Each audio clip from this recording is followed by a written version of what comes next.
오늘 말씀의 제목은 눈물에 약한 하나님이라고 하는 제목으로 여러분과 같이 은혜를 나누고자 합니다. 성경을 우리가 보게 되면요, 훌륭한 신앙인일수록 눈물을 많이 흘렸다는 것을 우리가 알 수 있습니다. 그 중에서 대표적인 사람을 들라고 하면은 다윗을 빼놓을 수가 없을 것입니다. 시편에 기록된 다윗의 시들을 보게 되면요, 곳곳에서 다윗의 눈물을 엿볼 수가 있습니다. 오늘 우리가 읽지는 않았지만 시편 6편 6절에 보면은 내가 탄식함으로 피곤하여 밤마다 눈물로 내 침상을 띄우며 내 혀를 적시나이다 라고 했습니다.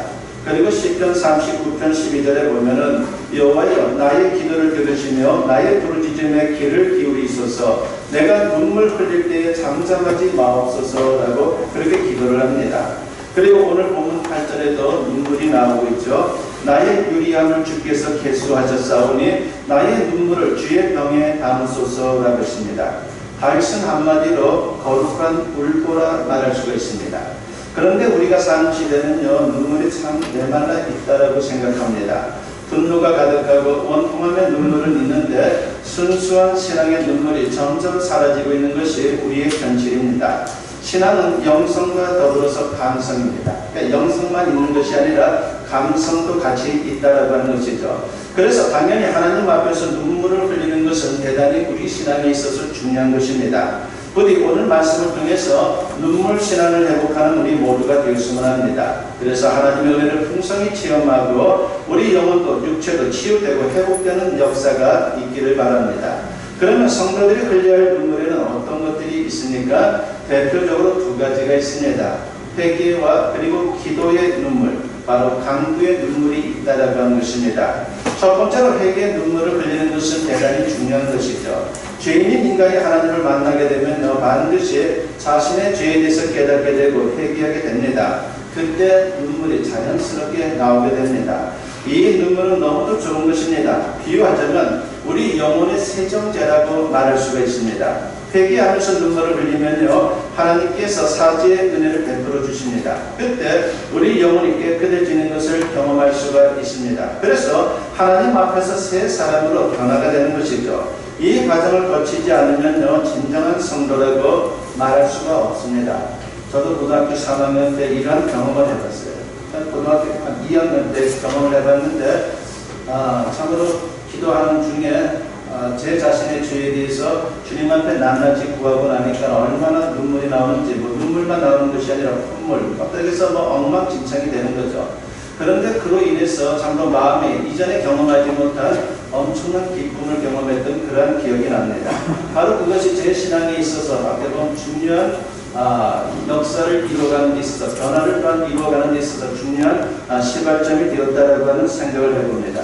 바로 이와 같이 우리가 주님 앞에서 회개하는 마음으로 기도할 때에 주님께서 허락하신 그 가운데에 우리의 눈물은 참으로 아름답다라고 말할 수가 있는 것이죠. 그러면서 우리의 신앙은 더욱더 성숙한 신앙으로 나아가게 되는 것입니다. 우리가 잘 아는 베드로는 예수님의 수제자였지만은 어떻습니까? 3번씩이나 주님을 부인했습니다. 그러나 주님은 그를 용서하셨죠. 예수님이 체포되시던 밤에 대제사장 뜰 안에서 신문을 받으셨는데 그때 베드로는 하인들 틈에서 불을 쬐고 있다가 예수와 한패라고 하는 그런 말을 듣고서 그렇지 않다라고 얼마나 부인을 하는지 모릅니다.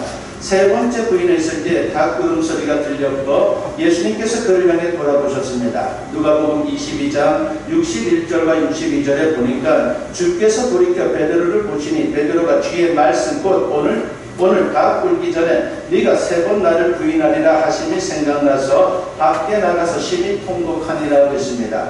주님과 눈이 마주친 베드로는 만찬석상에서 3번 부인할 것이다 라고 하는 예수님의 말씀이 생각나서 통곡하며 눈물을 흘렸습니다.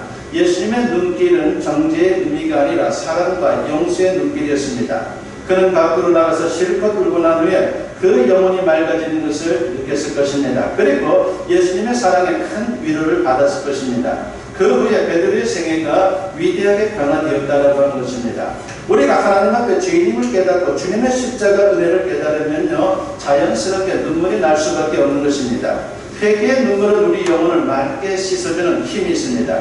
요한계시록 21장에 보면요, 새 예루살렘에 관한 말씀이 나오죠. 거기에 성문이 12개 있다라고 소개를 합니다. 그런데 그 성문이 진주로 되어 있다라고 말씀을 합니다. 서양에서는 예로부터 진주를 말할 때에 얼어붙은 눈물이다라고 그런 생각을 했습니다.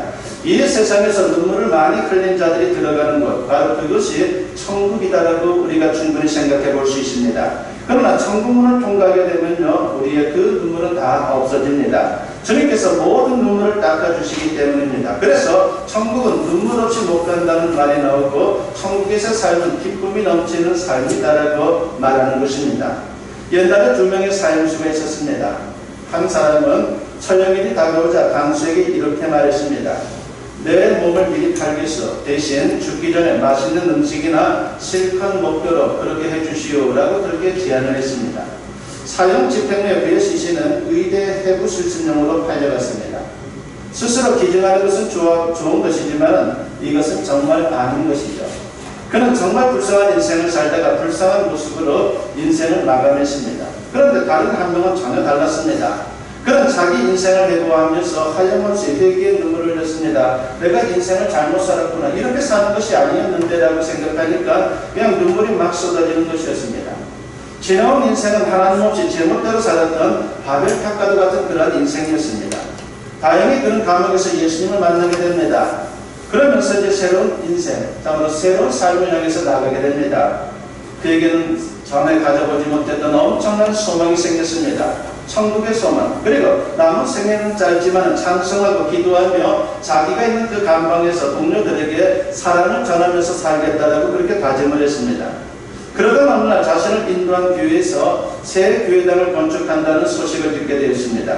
그는 가진 게 없지만 눈물을 담아서 한 푼 두 푼 모아두었던 그 돈이 있었는데 그것을 건축 헌금으로 그곳에 드렸습니다. 헌방식 때 그의 미담이 소개되었습니다. 그리고 마침 그 자리에 있던 기자가 감동을 받고 그 내용을 기사로 실어서 신문에 올렸습니다. 그 소식을 알게 된 교도소 당국이 건의를 하게 되어서 무기징역으로 감형이 되었습니다. 그 후 머지않아 모범수로 취록했고 자유의 몸이 되어 새로운 인생을 살게 되었습니다. 바로 이와 같이 회개의 눈물이라고 하는 것은 우리의 인생을 바꿔준다는 겁니다. 절망의 자리에 있다 할지라도 하나님께서 소망을 갖게 하시고 더 나은 인생을 살다가 주님께 불러주신다라고 하는 것이죠. 아무쪼록 회개의 눈물로 맑은 영혼을 가지고 세상에서도 귀하게 쓰임받고 훗날 천국에도 기쁨과 찬양을 가지고 들어갈 수 있는 우리 모두가 되었으면 합니다. 두 번째로 눈물이 있는데 그것은 간구의 눈물을 우리가 흘리는 것 대단히 중요하다고 하는 것입니다. 기도할 때 눈물 흘리는 것은 참 중요하죠. 간절한 마음으로 기도하면요 눈물이 나올 수밖에 없다라고 하는 것입니다. 우리가 너무 힘들고 서러우면요 눈물이 납니다. 그냥 눈물만 흘리면 신세타령에 불과한 것입니다. 그러나 간절한 마음으로 기도하면서 눈물을 흘리게 되면요 그 기도가 하나님께 상달됩니다. 우리가 잘 아는 한나가 있지 않습니까? 한나의 기도가 바로 이런 기도였습니다. 그녀는 불임증 여인이었습니다. 아이를 갖지 못하니까 여인으로서 얼마나 힘들었겠습니까? 그런데 무엇보다도 자신과 같이 있는 그 남편의 첩이 있었는데 그 여인으로 인해서 마음의 상처를 또한 얼마나 많이 받았는지 모릅니다. 그녀는 가는 길이 없었습니다. 하나님께 매달리는 수밖에 없었어요. 그래서 자식을 달라고 주님께 간절한 마음으로 기도를 합니다. 사무엘상 1장 10절과 11절에 보니까 한나가 마음이 괴로워서 여호와께 기도하고 통곡하며 서원하여 이르되 만군의 여호와여 만일 주의 여종의 고통을 돌보시고 나를 기억하사 주의 여종을 잊지 아니하시고 주의 여종에게 아들을 주시면 내가 그의 평생에 그를 여호와께 드리고 삭도를 그의 머리에 대지 아니하겠나이다 라고 했습니다. 통곡하는 한나의 기도를 하나님께서 들으셨습니다. 그 응답으로 사무엘을 주신 것입니다. 얼마나 대단한 인물입니까? 사무엘은 하나님이 기도를 들으셨다라고 하는 그 의미를 갖는 아주 좋은 이름을 갖고 있는 사람이죠. 한나는 선한 대로 젖을 떼자마자 어린 사무엘을 제사장에게 보내고 그리고 기도합니다. 그 사무엘은 아므론 사사시대에 샛별같이 빛나는 위대한 지도자로 자라게 되었습니다. 눈물의 기도는 이렇게 위대하다라고 하는 것입니다. 예수님도 눈물의 강구를 드렸습니다. 예수님의 눈물은 성경에 세 군데 등장을 하는데 그 중에서 히브리서 5장 7절에 보면 이런 말씀이 나오죠. 그는 육체에 계실 때에 자기를 죽음에서 능히 구원하실 이에게 심한 통곡과 눈물로 간구와 소원을 올렸고 그의 경건하심으로 말미암아 들으심을 얻었느니라 하고 있습니다. 예수님은 한 번도 자신을 위해 눈물을 흘리지는 않았습니다. 오직 이스라엘 백성들과 세계 인류를 위해서 그리고 죄인들을 위해서 눈물 흘리면서 간절히 기도했다라고 하는 것입니다. 바로 이와 같은 눈물이 우리에게 도전이 되는 것이죠. 우리도 간절한 마음으로 기도할 때 하나님께서 응답해주는 역사를 경험할 수 있다라고 성경은 분명히 말씀하고 있는 것입니다. 오늘 본문에는 다윗의 강구가 나옵니다. 시편 56편은요 시를 여러 종류로 나눌 때 비탄시에 들어가는 시입니다. 그것은 다윗이 망명하던 시기에 지은 시이기 때문입니다. 사울왕의 핍박을 피해서 블레셋 땅에 건너가 망명 생활을 하게 되었는데 그때 얼마나 힘들었겠습니까? 참으로 괴로움과 슬픔 가운데 그는 살 수밖에 없었지만 그 가운데서도 시를 통해서 신앙의 간증을 통해서 그 모든 것들을 이겨냈습니다. 오늘 말씀의 타이틀을 보게 되면요 요낫 엘렌 루흐김에 맞춰 부른 노래라고 되어 있습니다. 이 말은 먼 상수리 나무에 앉은 비둘기라고 하는 뜻을 갖고 있습니다. 다윗의 신세가 딱 그랬다는 것입니다. 조국 이스라엘을 위해서 얼마나 충성을 했으니까 사심을 갖지 않고 오로지 하나님과 나라를 위해서 그렇게 헌신을 했습니다. 백성들에게 인기가 올라가자 이를 시기한 사울왕이 그를 죽이려고 하자 결국은 이방 땅으로 도망가서 온갖 위험과 갈시 속에서 살아야 했습니다. 다윗의 모습이 얼마나 찬란합니까? 상수리 나무에 쓸쓸히 앉아있는 비둘기 모습, 바로 그 모습 그대로였다는 것입니다. 그러나 다윗은 그 가운데서도 낙심하지 않았습니다. 그가 살 수 있는 길은 하나님께 기도하는 것밖에 없었습니다. 본문 1절부터 3절에 보니까 하나님이여 내게 은혜를 베푸소서 사람이 나를 삼키려고 종일 치며 압제하나이까 내 원수가 종일 나를 삼키려 하며 나를 교만하게 치는 자들이 많사오니 내가 두려워하는 날에는 내가 주를 의지하리이다라고 했습니다. 그는 원수들의 앞대로 두려웠지만 그럴수록 하나님을 더욱더 의지했습니다. 그리고 눈물로 기도했습니다. 그 대표적인 말씀이 오늘 본문 8절 말씀이죠. 나의 유리함을 주께서 계수하셨사오니 나의 눈물을 주의 병에 담으소서 이것이 주의 책에 기록되지 아니하였나이까 라고 했습니다.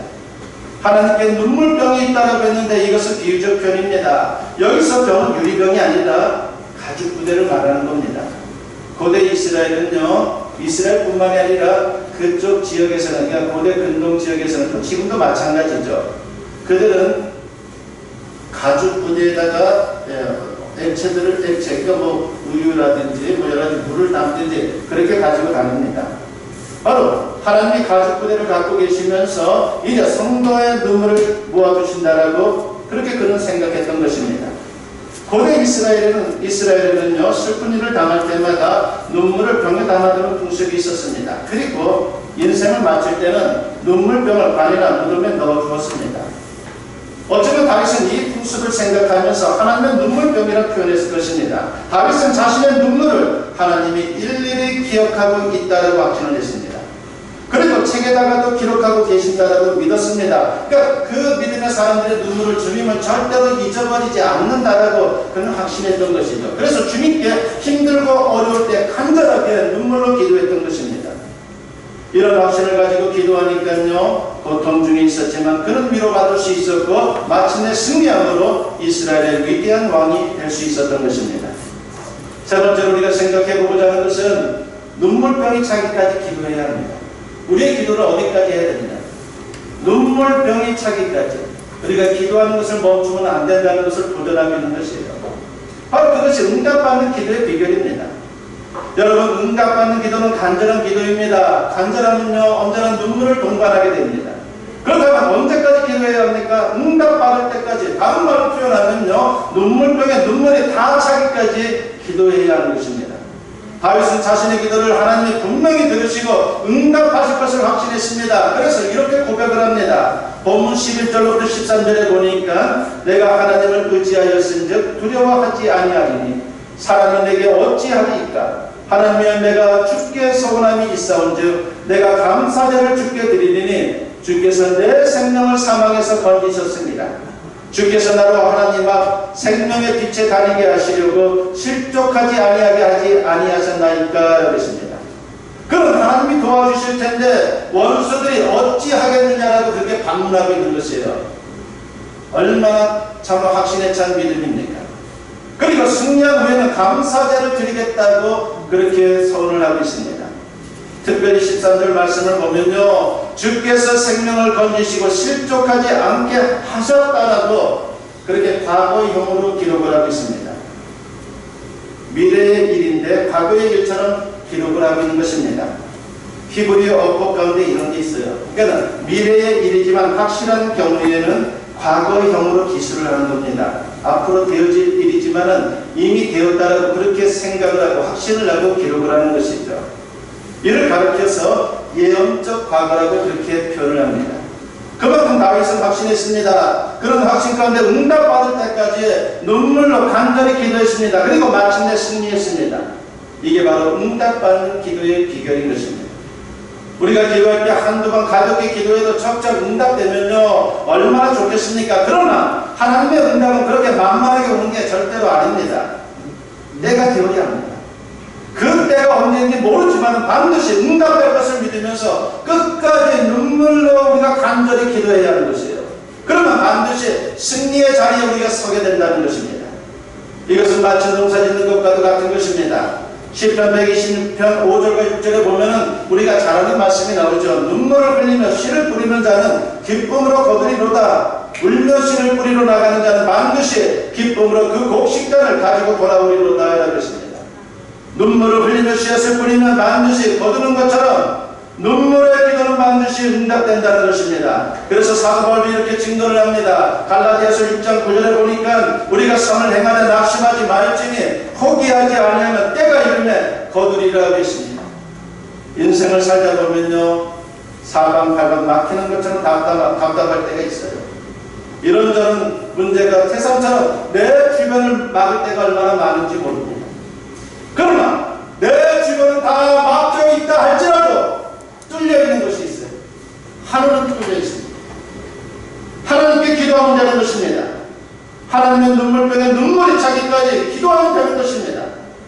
인생에는 여러 가지 문제가 있습니다. 건강의 문제, 사업의 문제, 직장의 문제, 인간관계의 문제. 그런데 그 중에서 가장 어려운 게 자식 문제일 거예요. 내 생각대로 안 될 때가 얼마나 많습니까? 그러나 이것도 눈물병을 채우면요 반드시 응답되는 것입니다. 자식 문제는 누구나 겪는 것이고 평생의 기도 제목입니다. 모세가 태어날 당시의 상황은 모세뿐만이 아니라 참으로 온 가족의 목숨이 왔다 갔다 하는 그런 극한 상황이었습니다. 그런데 부모가 어떻게 했습니까? 출애굽기 2장 1절과 2절에 보면은 레위 가족 중 한 사람이 가서 레위 여자에게 장가들어 그 여자가 임신하여 아들을 낳으니 그가 잘생긴 것을 보고 석 달 동안 그를 숨겼으나 라고 했습니다. 남자 아이를 낳고 차마 죽일 수가 없어서 숨겨서 키웠습니다. 이게 부모 마음이죠. 어떻게 내가 나 자식을 죽일 수 있단 말입니까? 그렇게 죽일 수 있는 사람은 참으로 없어요. 정상적인 사람이라면요 그 내가 차라리 죽더라도 자식을 살리려고 하는 마음이 얼마나 많습니까?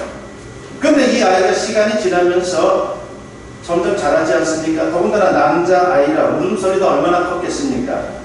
그러다 보니까 상황은 점점 더 악화되어 갔습니다. 상상해 보십시오. 그 부모가 얼마나 애를 태우며 기도했겠습니까?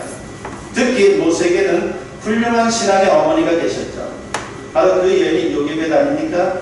그 요게벳이 얼마나 눈물을 흘리며 기도했겠습니까? 마침내 하나님께서 그 눈물의 기도를 들으셨습니다. 그리고 그에게 아이들을 줍니다. 출애굽기 2장 3절과 4절에 보니까 더 숨길 수 없게 되면 그를 위하여 갈대 상자를 가져다가 엽청과 나무진을 칠하고 아기를 거기 담아 나일강과 갈대 사이에 두고 그의 누이가 어떻게 되는지를 알려고 멀리 섰더니 라고 했습니다. 당시에 애굽 여인들은 나일강에서 목욕을 하게 되면요 좋다라고 생각했어요. 건강에도 좋아지고 그리고 다산의 복도 받는다라고 생각했어요. 그러니까 아이를 못 낳는 여인들도 나일강에 가서 목욕하는 일들이 대단히 많았죠. 건강이 또 안 좋은 분들도 목욕을 많이 했습니다. 그러니까 몸도 씻고 그리고 그렇게 좋은 일들이 있을 거라고 생각하니까 얼마나 많은 여인들이 목욕을 했겠습니까? 근데 여기서 왕실 여인들도 마찬가지였습니다. 왕실 안에 좋은 목욕탕이 있겠지만은 거기서 목욕하는 것이 아니라 왕실 여인들도 흐르는 나일강에 나와서 그렇게 목욕하는 것이 그들에게 또한 참으로 중요한 일이었습니다. 그래서 국민 끝에 요게벳은 그것을 알고서 갈대 상자를 만들어 엽청을 칠하고 강과 갈대 사이에 갈대 상자를 두었습니다. 그리고 딸 미리암을 시켜서 무슨 일이 생기는지 동태를 살피도록 합니다. 근데 놀라운 일이 생깁니다. 바로의 공주가 나타난 거예요. 그리고 갈대 상자를 그 공주가 발견했습니다. 바로의 공주는 아침에 나일 가까이 가서 목욕하면서 그녀는 태양신에게 기도했을 것입니다. 그러니까 애국은 태양신을 숭배하는 것이 아주 대표적인 것이죠. 특별히 이 공주는 불임증의 여인이었습니다. 그런데 남자아이를 본 겁니다. 히브리 아이였지만 어쩐지 측은하고 마음이 끌리는 겁니다. 공주는 치의 법권입니다. 자기가 마음만 먹으면요, 아무리 애굽에 유대인들의 그 히브리인들의 아이가 태어나면 남자애는 다 죽이라고 하는 법이 있다 할지라도 이 공주가 마음만 먹이면 얼마든지 살릴 수 있는 그런 특권이 있는 것입니다. 그 순간 누이 미리암이 공주에게 다가갑니다. 이제 모세는 살았습니다. 그러니까 이제 그것을 보고서 누이가 다가간 것이죠. 그리고 제안을 합니다. 공주님, 유모를 구해드릴까요? 라고 말합니다. 아무리 공주라도요, 아이를 낳지 않았으니까는 젖을 줄 수가 없는 겁니다. 요즘처럼 분유가 있는 것도 아니고, 분유가 있으면 뭐 얼마든지 쉽게 키울 수가 있겠죠. 그래서 분유가 없는 시대에 태어난 것도 하나님의 은혜라고 말할 수 있는 겁니다. 만약 공주가 됐다, 분유나 먹이련다라고 그렇게 말했다면요, 역사가 또 달라졌을 겁니다. 공주는 미리암의 제안에 얼마나 기뻐했는지 모릅니다. 그 순간 아이를 양자로 삼으리라고 이제 결심을 하죠. 그래, 이제 이 아이는 태양신이 나에게 준 거니까 내가 잘 키워야지, 그렇게 생각했습니다. 출애굽기 2장 9절에 보니까 바로의 딸이 그에게 이르되 이 아기를 데려다가 나를 위하여 젖을 먹이라. 내가 그 삭을 주리라. 여인이 아기를 데려다가 젖을 먹이더니 라고 했습니다. 얼마나 놀라운 역사가 나타난지 모릅니다. 월급까지 주겠다면서 요게벳에게 모세를 맡긴 겁니다. 요게벳은 자기 아들에게 젖을 먹이면서도 월급을 받은 아주 유일한 여인입니다. 하나님의 놀라운 응답입니다. 바로 자식을 위해서 눈물로 기도할 때에 주님께서 길을 열어주시는 거죠. 또한 자식은 그 어머니의 눈물의 기도를 기억할 때에 참으로 잘 성장할 수 있는 거예요. 저도 지금까지 살아오면서 잊혀지지 않는 것들이 몇 가지가 있는데 그 중에 하나가 어머니의 눈물의 기도예요. 제가 어릴 때에 가끔씩 이렇게 자다 보면요, 어머니가 저를 붙잡고 눈물을 뚝뚝 흘릴 때가 있었어요. 근데 그것은 평생 잊혀지지 않더라고요. 하나님께 나를 맡기고 계시는구나. 그래서 내가 다른 길로 가서는 안 되는구나. 힘들고 어릴 때 그 눈물의 기도가 저를 일으켜 세워주는 힘이 되더라고요. 이만큼 눈물의 기도에는 엄청난 힘이 있다고 하는 것입니다. 그 눈물의 기도는 주님이 절대로 버리지 않습니다. 하나님이 역사하고 그리고 반드시 귀한 것으로 응답하는, 그리고 존귀한 인생을 살아갈 수 있도록 만들어주는 힘이 바로 그 눈물의 기도를 통해서 나타난다고 하는 것입니다. 여러분, 답답하고 힘들 때 신세 타령하지 마십시오. 그냥 울면 신세 타령이지만 하나님 앞에 나아가 눈물 흘리고 기도하면요, 반드시 승리할 수 있는 것입니다. 다윗처럼 4번 8번 막혀 있습니까? 다윗이 승리했다면요, 우리도 얼마든지 승리할 수가 있어요. 왜냐하면 다윗의 하나님이 바로 우리 하나님이기 때문에요. 다윗의 하나님이 나의 하나님이다라고 하는 것은 조금도 지금도 변하지 않고 있습니다. 그러므로 다윗처럼 확신을 가지고 기도하십시오. 주여, 나의 눈물을 주의 병에 담으소서. 부디 눈물의 기도로 그 어떤 답답한 상황에서도 승리할 수 있는 저와 여러분 모두 될 수 있기를 주님의 이름으로 간절히 축원합니다. 오늘 말씀